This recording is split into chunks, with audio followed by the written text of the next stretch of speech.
Hey guys, so for today's Fitness Friday, I decided that I was going to kind of create or give you guys some tips, I guess you can call them, on kind of trying to eat clean without completely like changing your diet.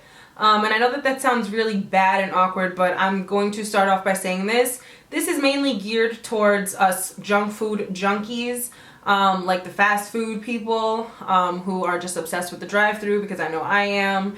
I just don't like preparing food. Like, I love to cook, which is really weird, but I just hate having to prepare food for myself, especially when it comes to eating healthy. I just like to go drive, get it fast, and eat it while I'm driving. I don't even sit down at a table and eat my fast food. Also, I'm obviously not a dietitian, nutritionist, personal trainer, fitness expert, or anything like that. I'm just telling you guys things that I've done pretty much that have helped me transition when I'm trying to lose weight. We all know that the hardest part of weight loss is eating clean, and they say that abs are made in the kitchen. You can't out-exercise a bad diet, so it's kind of like the two go hand in hand, but you can see some serious changes if you just change your diet, even if you're not completely working out. So let me just start off by letting you guys know how you can kind of cut some calories, in my opinion, when it comes to going to the drive-thru. So as you guys know, I've been on my fitness thing, but honestly, I'm at a point now to where I am so stressed that I do have to just stress eat. And that's no real excuse, but it's either eat food or smoke a cigarette and then end up eating food anyway. So it's like just a full circle of vicious behavior.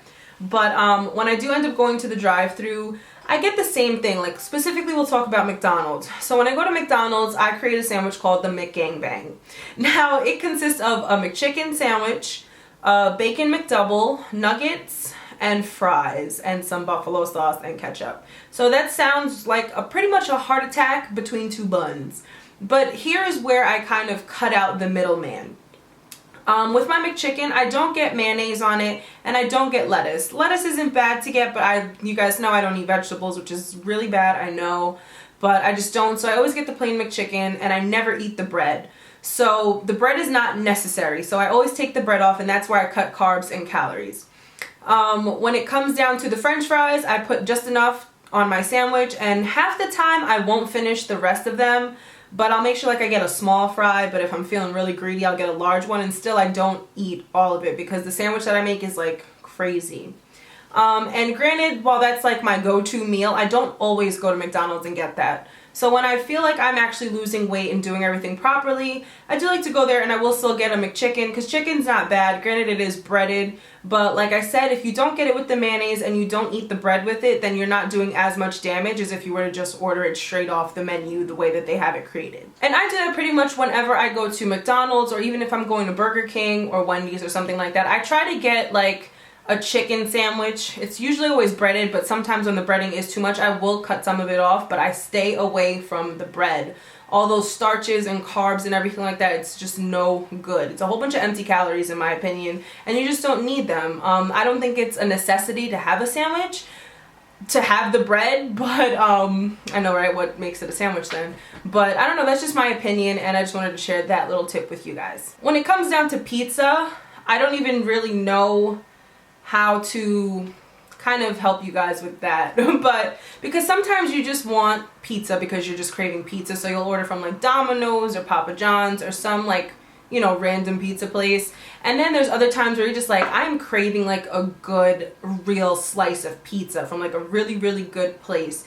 And so when it comes to that, I just say fucking dig in, let that be your cheat meal, and be good with it, but don't eat the crust. I hate eating the crust. I never liked the crust. Some places do have bomb-ass crust, but for the most part, I really don't eat it. And when it comes to, I want to call it fast food pizza, so fast pizza, like at Domino's or something like that, I try to stay away from like their deep dish and their just handmade pan pizzas, and I'll usually get thin crust, and I'll try to stay away from cheesy bread as much as I really want it, and like their hot wings are so good. So sometimes I'll splurge on like a 6-piece or 8-piece hot wings, and I'll share it with my mom, obviously. And then I try to tell myself, well, since the sauce is so hot, it's spicy, it's gonna kick up my metabolism. Granted, that's probably not even 2% true, but I mean, whatever you gotta do to just get through it. But another big thing when it comes down to cheat meals or just kind of splurging a little bit on your diet to like reward yourself, which is kind of weird because you would think that you wouldn't reward yourself by kind of undoing the work you just did, but it's just a thing that it's human nature that we just do that. But you just have to really enjoy it. Like, if you're gonna sit there and say, oh, but I've been doing so good, I really shouldn't, then you just should not do it. But if you're like, you know what, I did really good, I earned this, I'm gonna eat it, I'm gonna enjoy it, and I'm just gonna get back on track the next day, then by all means do that. Because if you have a cheat meal and you feel guilty about it, you don't enjoy it as much, and you're still not motivated to continue to work hard, or at least I know that I'm not. So that's why I say you have to enjoy your cheat meals, because without them you would probably lose your mind. Another thing that I would say would kind of help, like I know that there's like a whole bunch of memes and stuff, and it does make sense, but like there's one meme out there that there's like this big ass, like those large pizzas, like arm width length, if that's the proper terminology. And then it's like, and I'll get a Diet Coke. Like, there's no point in trying to kind of like cut it down with Diet Coke, because in my opinion, well, not in my opinion, but from what I know, aspartame is in diet drinks, and it's still a really horrible ingredient, so it's kind of pointless. And it's mainly just kind of sugar. And I hate diet sodas. I used to drink Diet Pepsi, not because it was diet, but just because my mom always had it in the house, and I was like, all right, whatever, soda. But I like to cut out soda. I like to enjoy a cup of soda every once in a while, but I'm not gonna get like a freaking extra large size soda with my cheat meal. Cause I like drinking water. Water feels fabulous when you're drinking it. It's the soda that really kills you, because then you just have all those carbonated bubbles just sitting in your stomach, and you feel 10 times more bloated, and then that's when you start feeling guilty because you feel like you just gained back everything. So my suggestion would be to get water, plain and simple. Even if you're gonna have a small cheat meal or a big cheat meal, you just need to cut calories where you can, because you don't want to go too overboard. And yeah, that's just kind of how I see it. Like, anything diet is not healthy for you. I don't, which is weird, but you have to just check the ingredients of things and check the sodium, check the carbs, the sugars, things like that. Nobody nowadays really checks the nutrition facts, and I was always taught since I think I had health in like 5th grade for the first time.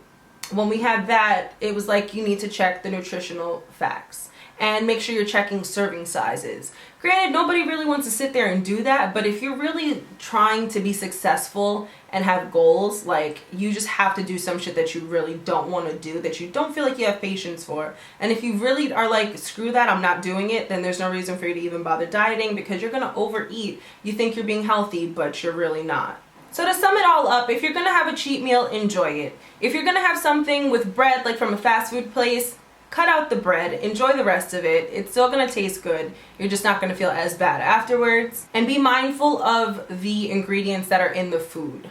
In terms of nutritional facts, like I mentioned earlier, the carbs, the sugars, and the fats, and the sodium, and all that stuff. You just want to make sure you check that, because obviously we all need those things to a certain extent. You just don't want to go over the daily recommended value. So I hope you guys enjoyed this video. If it was helpful, let me know in the comments down below. If you have any other comments, requests, or anything like that, just leave those down below as well. Subscribe to my channel if you haven't yet, and thank you guys so much for watching. I'll talk to you in my next one. Bye.